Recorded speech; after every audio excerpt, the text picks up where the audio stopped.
Youth, ito po, what advice would you give to young people who want to speak up but are afraid of being criticized or shut down? Especially in the advent of social media na lahat pwedeng magsabi ng mga masasamang words. Sabi nga namin, di ba? Think before you click. Importante yun. Kasi ako naniniwala, hindi ako naniniwala kasi sa sa pag-hold back. Ako kasi yung tipo ng tao na pag may gusto ako sabihin, sasabihin ko outright. Kasi kailangan. Kaya lang, I also realize na sa panahon ngayon, na lahat kayo, may boses, may gadgets, at may karapatang magsalita. Kailangan din natin tinibangin na baka meron tayong nasasaktan.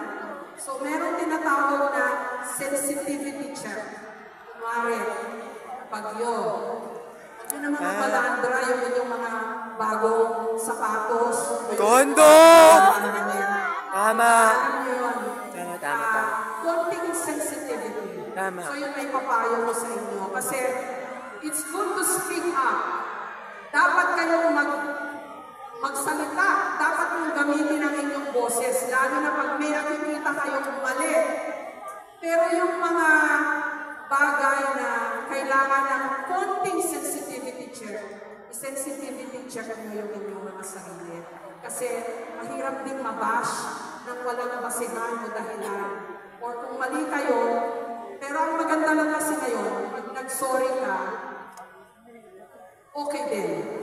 Basta wag kayong matatakot din na mag-sorry pag nagkamali. Be real, get real, magpakatotoo. That's what being authentic is, di ba? Ang problema natin laging may flip side ang mga bagay-bagay. Pagka masyado kang maboka, dapat nakahanda ka rin na tumanggap ng criticism. Nakahanda ka rin mabash, di ba? Pero, ganun talaga laban lang. So, panindigan mo yung inyong posisyon. Pero, be very sensitive and have empathy and kindness too in your hearts. So, yun. Ang kailangan balanse. Balanse ang key. I love that. And that is Miss Jessica Soul, ladies and gentlemen. Maraming salamat po. And now, ma'am, to present you with your token